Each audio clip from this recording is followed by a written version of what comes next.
Hey, this is Kevin Gaither, and I'm a guest on the Real Estate Investing Podcast. It's 5 o'clock somewhere. That's right. All right, we're going to talk about some real estate investing? Yes, sir. All right, let's do it. Are you thinking about investing in real estate, building your net worth and your income, but you're just not sure where to start? I'm Joe Garner. I'm a mortgage officer and an investor. Let's explore your options on financing your investment property. Connect with me at jogarner.com. Call or text me 901-482-0354. Proud to be a sponsor of It's 5 O'Clock Somewhere Real Estate Podcast. Welcome back to It's 5 O'Clock Somewhere Real Estate Investor Podcast. Kevin's going to join us again. We had so much information, we had to cut it up into 2 episodes. So now that we've covered all how your mind has changed from when you started to now, how your formula's changed, how you see real estate investment has changed, I want to talk about the 3 you just closed on. Great. All right. So just for our listeners, Kevin bought 3 more properties. They were turnkey from one of our builders. They were fully rehabbed. There's going to be an MHA tenant in place by the seller, not at Kevin's expense, and he's putting a 1-year bill of warranty on the property. Why did you choose to go that route? Let's pay top dollar or a little bit more money for a turnkey property versus picking something up that needs $10,000 and you could do it yourself. What drew you to those 3 properties? Well, because I sent you a list of like 8 or 9, and you picked these 3 specifically. Yeah. Well, again, this is, we put it in the spreadsheet. You send an email with a bunch of these properties on the email. And the very first thing that my wife and I did was put it in a spreadsheet, put the economics of those properties into the spreadsheet. And of course, then I had to do my own diligence and looking at what the property taxes were going to be and getting quotes on insurance, what that was going to be, and starting to do our own math on how profitable these properties, and then literally sort from ascending to descending. And that's how you came up with the top 3. That was how we came up with the absolute, top 3. Now, the turnkey component is No, let's clarify. Yeah. Turnkey is you're not buying some pimped out granite countertop stainless steel Travestine tile home. No. When you say turnkey, rental turnkey, you're talking about a basic remodel to a basic rent-ready condition, meaning you're not putting in fancy tile and a shower and a glass indoor. You're going to put in a tub insert. This is an investment. It's an investment. Because why? As soon as that tenant destroys that or cracks it or breaks it, you just pop out the insert, put a new one in. If they break a tile, you got to pull all the tiles down and retile. Yeah, so you don't want to buy a property that's not built for tenants. You want to buy not really tenant proof, but has less expense should you have to fix something. Yeah, no. And we talked about LVP versus LVT, right? Yes, which I didn't know. LVP is interlocking. You got to rip the whole floor out to replace one damaged piece. LVT, you peel a piece up, put a new piece down, done. Well, that's right. For $4. That's right. The idea here, of course, and I know this now from reality and writing checks, it's not a matter of if that kind of stuff happens. It's just knowing that it will happen, okay? So a sink will break, a toilet's going to break. Stuff is just going to break. And if you're focused on like dialing this dang thing in, so it's like you would live in it, and you've got, fantastic travertine tile or something like that. And remember, this is also a business. I just rather you give that $2,000 to me and let me put LVP in for you. Exactly. And so the idea of having this, turnkey property that has very replaceable but quality workmanship within the property already, what that means to me is that over the next several years, my maintenance costs and my capital expenditures are going to be a lot lower because a brand new furnace is going to go in there. A brand new condenser is going to go outside with a cage outside of it. Okay. And in California, new roof, new flooring. Like these are all like great. And I'm purchasing it. That means our maintenance costs, in theory, not guaranteed, our maintenance costs are going to be much, much lower. And then when the builder says, 1-year bill of warranty too. I was just going to say, that's right. When the builder then says, I'm going to fix this stuff for, the first 12 months if anything breaks, great. So then I know my maintenance costs are likely going to be very, very low in that, which means that's more profitable to my business. And that makes sense. And when you combine that with the 1% rule and go, great, these, properties that we just purchased, 146, 153, and they're renting out, they're going to rent for $1,450, $1,500, $1,550, maybe $1,650, who knows? Those are really positive indicators and profitable, indicators for these properties. it's all a go. And again, there's no guarantees to any of this, of course, but we've put ourselves in a position to improve our probabilities of success. When you've got a turnkey property in a good, strong rental market, in a we can talk about Frayser in particular. It's up and coming. Yep. It's an improving market. Let's just put it. It's an improving marketplace. 5 years ago, maybe we wouldn't have invested in Frayser. No, I mean, I told you in the car 5 years ago, you and I probably wouldn't have driven in and driven back out of Frayser at that point. Alive. Right. Alive. We'd have been delivered in a black bag.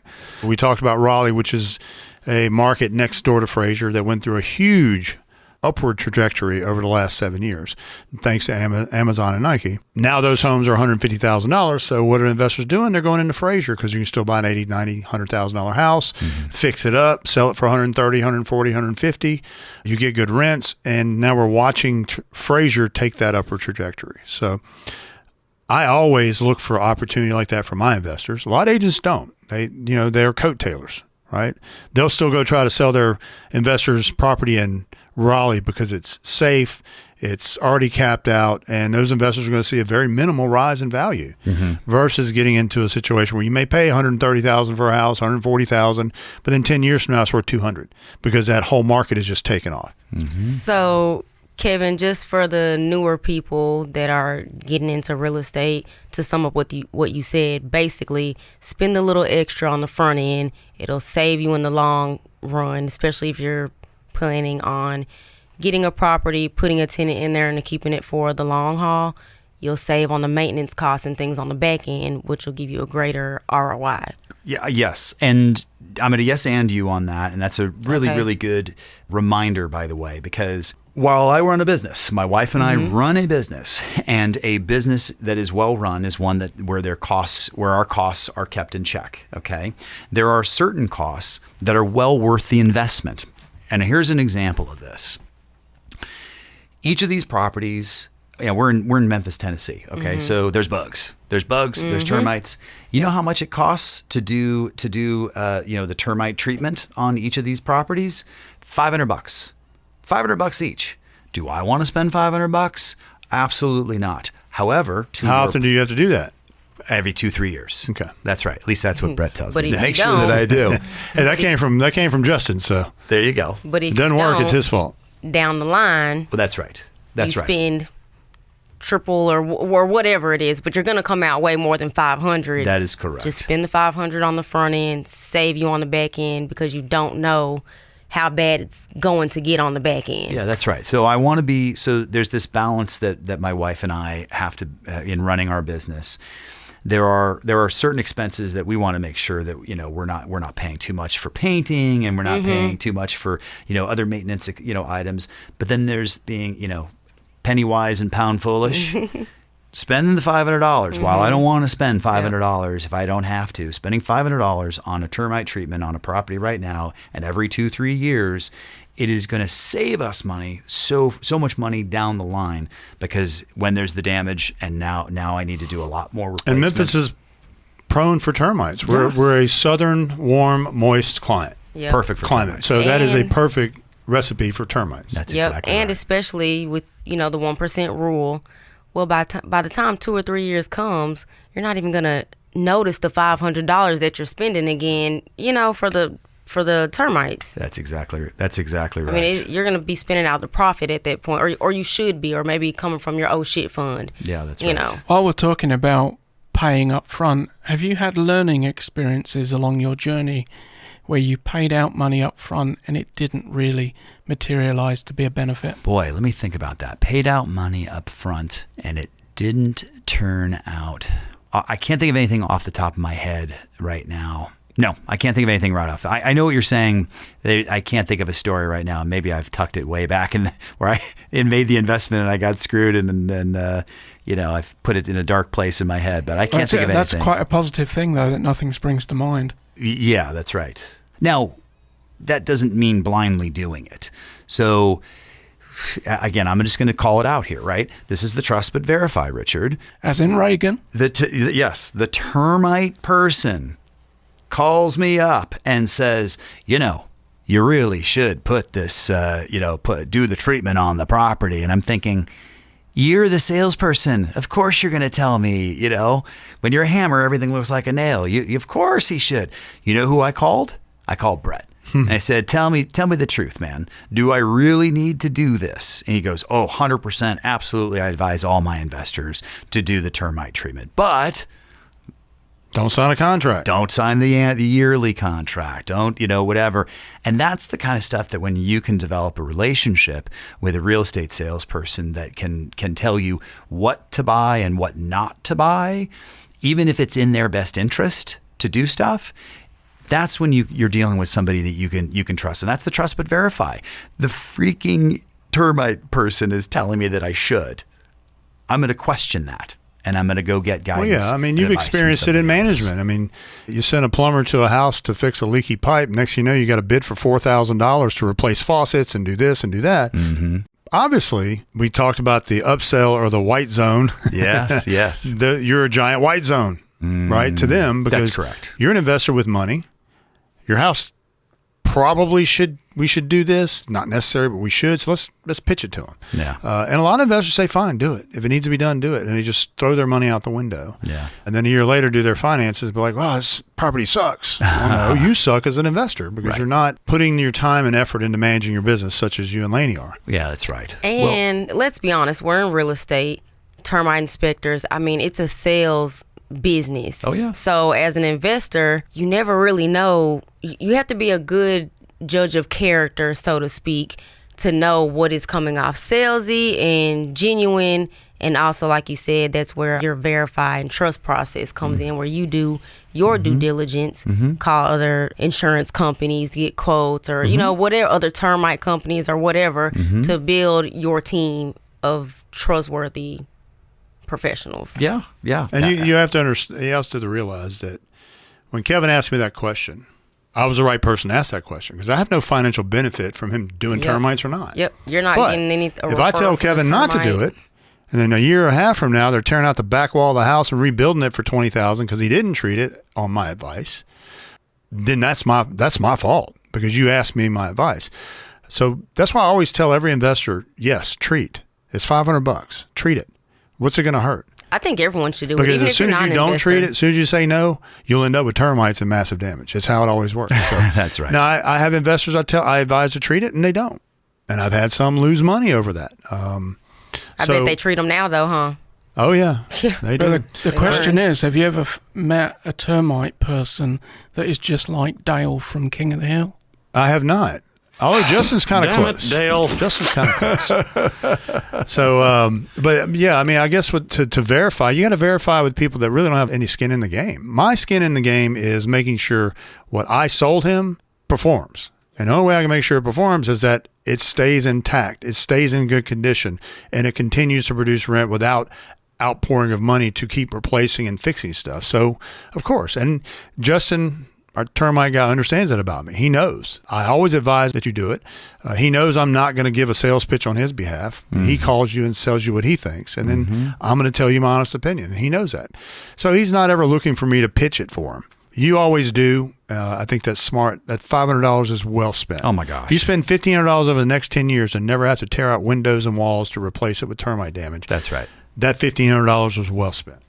100%. Yeah. Well, again, that's the, penny wise and pound foolish. Right. I don't need to spend money on high-end paint or high-end appliances in these properties. But where I am going to spend the money is when I know it's going to be worth it in the long haul. Here's another example.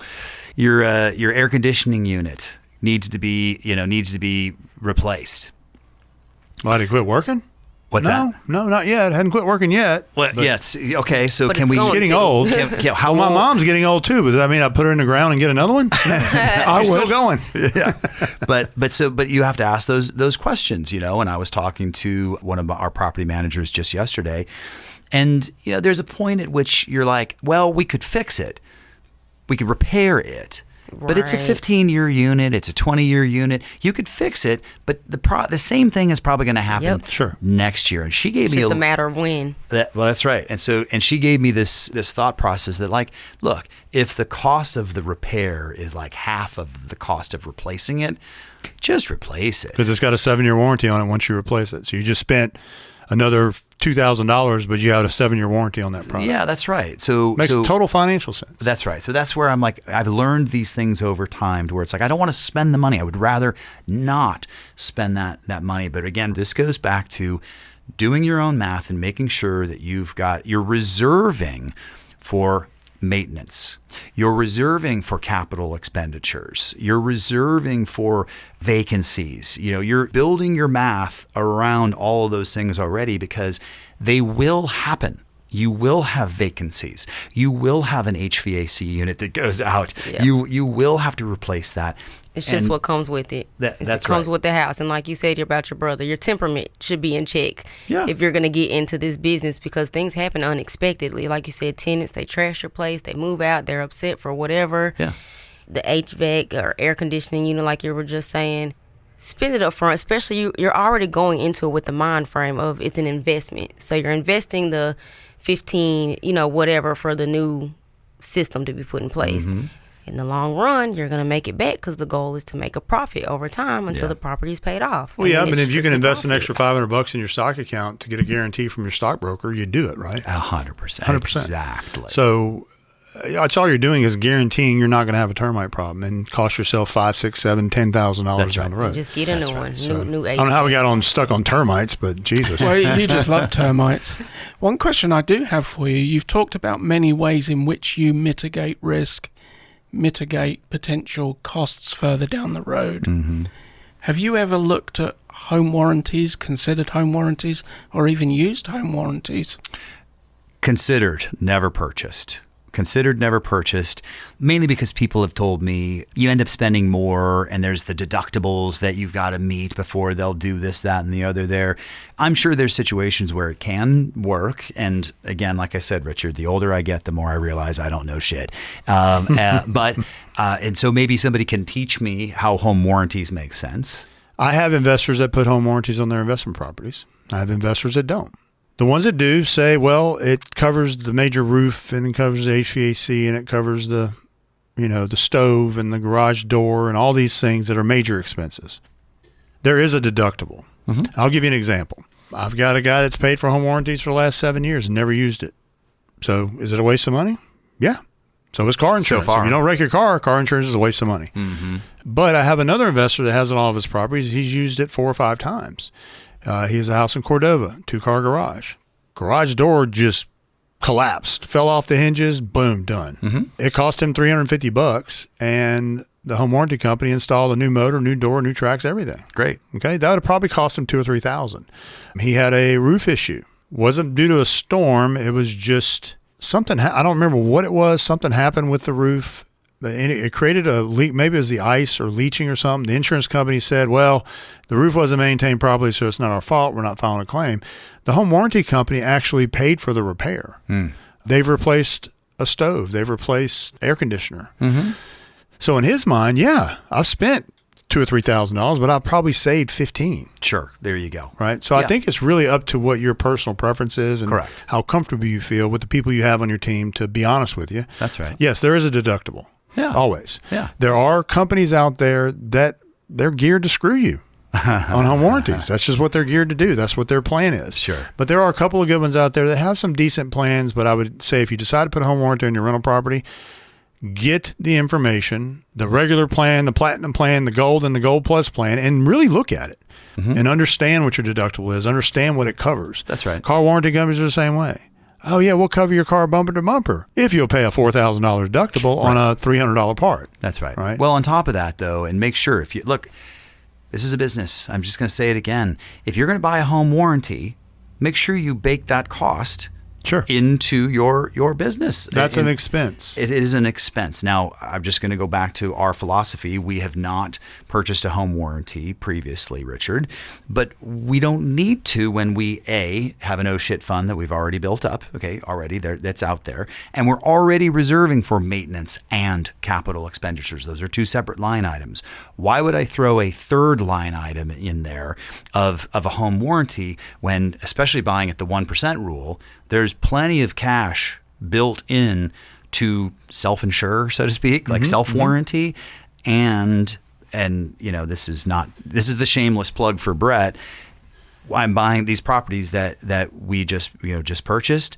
We've got a 12-month home warranty with the builder. Yes. He will go fix it. He's the one rehabber builder that gives a warranty with his rehabs. Not many people do. No, and that is so you would need it in that situation. But that's correct. As a young investor getting your first rental property, maybe buying a home warranty for the first 3 or 4 years until you get the OS fund built up and get your cash flows stabilized, and then you can drop the home warranty because now you've built your self-insured nest egg to deal with that property. That's right. So it could be a way to help double insure. In your case, I wouldn't recommend it because, like you said, you've built up those surpluses, and Terry's warrantying your property for a year anyway. Yeah, so that's right. Would make that's sense. Exactly right. But your point is well taken, Richard, in that it's about your level of risk, frankly, and if it makes you feel better at night, and you can, this one investor can't sleep, right? If you pay whatever it costs to have a home warranty, and that allows you to have that calmness, one less thing to worry about, then fine, then do it. That's a perfect example of the money that's worth the spend if you're not worrying about it. You know? Yep. Yeah. And do I like paying to an accountant to do my taxes on my investment property, my LLC, every single year? Do I like paying that? No, I do not. But it's easier than sitting in federal prison. That's right. That's right. And or getting sued into oblivion if somebody gets hurt, in our properties, there. We sleep better at night when we pay that premium on the umbrella policy, and we sleep better at night when we have the LLC, pay those annual registration fees for God knows what I'm paying for, and the accountant. To each his own. And so if it makes the investor feel better, go ahead, buy that. It doesn't. In our investment philosophy, it doesn't work for our situation. Gotcha. Okay. Great question, Richard. I love that. Well, I know many of our listeners, they're teetering on investing. So seeing as you're an investor and you're an investor today, it's April 2025. Mm-hmm. Can you talk about some of the properties you've just bought and how those deals look? Yeah. So it's a lot different than they were back in 2007, 8, 9 or whatever, and many people now that I'm buying properties, they're like, but with interest rates, they're so high. How does it make any sense? And da da da da da. And what if this and what if that? And the comes back to that magic business word, cash flow. Cash flow. That's exactly right. So okay. Let's put it into the spreadsheet. Does it make any sense? And putting it all in there. So, these properties. We'll talk about the first one, Bitter Creek. Bitter Creek, $153,000 should be an MHA, Section 8 tenant that should go in hopefully at $1,550 or more. Yeah. It's a 4-bedroom, 2-bath. 4-bedroom, 2-bath. So minimum 15 to 1550. Minimum. Probably going to be higher than that. That'd be great. But even at, by the way. Perfect example. You know what I hear when he says 1550, maybe higher, probably higher? I go maybe 1500. Yeah. Because that's and that's a good way to look at it. That's even though I trust Brett, I'm still going to go right. But let's just say it doesn't. Look, if your worst case scenario works, yes, there's only one way to go, and that's up. It's gravy. But if your best case scenario is trying to squeeze out to make a deal work, it's probably not a good deal. Yeah, that's right. And so, looking at the property, $153,000, $1,500, in rent, principal, interest, taxes, insurance, $900. Okay, now there's $600 left over to cover what? Property management at 9% through Enterprise Property Management. You've got 10% vacancy, 10% maintenance. I reserve about $200 a month for capital expenditures. There's no HOAs on these property. My wife calls them HMOs, by the way. They're not HMOs. They're HOAs. They are. Yeah, they're. She's trying. Yeah, I love it. What does the M stand for? In HMO? I don't know. Health probably maintenance. a profound word, I would think. Probably a cuss word. Yeah. Probably moron. Mother something. Yeah, that's right. Just plunking those right into the spreadsheet. The math ends up making sense. The math ends up mathing, and it was great. Brett, let's go buy 3. Let's go buy 3 of these. Why not? Now, 18 years ago, we bought 5 sight unseen. We were definitely shitting bricks. We were jumping in. 4 feet, both my wife and myself jumping into this business, and we were far more scared back then. But since we've seen enough over the last, 18 years of investing and know the kinds of things that, can go wrong and know where some of how we mitigate that risk, we feel, a lot better. And now the question becomes, how do I go buy like 10 more of these in Frayser that make sense now, and that in 5 years, the math won't math. The 1% rule won't make any sense in those areas because the property values have appreciated. Right. You might have thought with that motorcycle in the background that Jeff had arrived, but he's still not here. I'm disappointed Jeff didn't show up because I have a bottle of Johnny Walker Blue and a bottle of Johnny Walker Black on my back seat as a gift from Kevin here. Thank you so much. You're welcome. My pleasure. We're going to drink some of that tonight. Jackpot. Yes. Let's do that. Well, Kevin, thanks for being here. My pleasure. It's been a pleasure spending time with you today, and we're going to spend some more time this evening together. I'm looking forward to that. Marissa, thanks for coming. Richard, as always, screw you. You've been listening to 5 o'clock Somewhere Real Estate Podcast. Thanks for listening. Remember, 901-692-7401. Call us, pick our brain, ask us whatever questions you want. You're not obligated to use us. We love to talk to investors. Or go to our website, mymemphisinvestmentproperties.com. Have a great day. For more common sense real estate tips, listen and subscribe at 5o'clocksomewherepodcast.com. The 5 O'Clock Somewhere Real Estate Investor Podcast is a Sound Ideas Group production.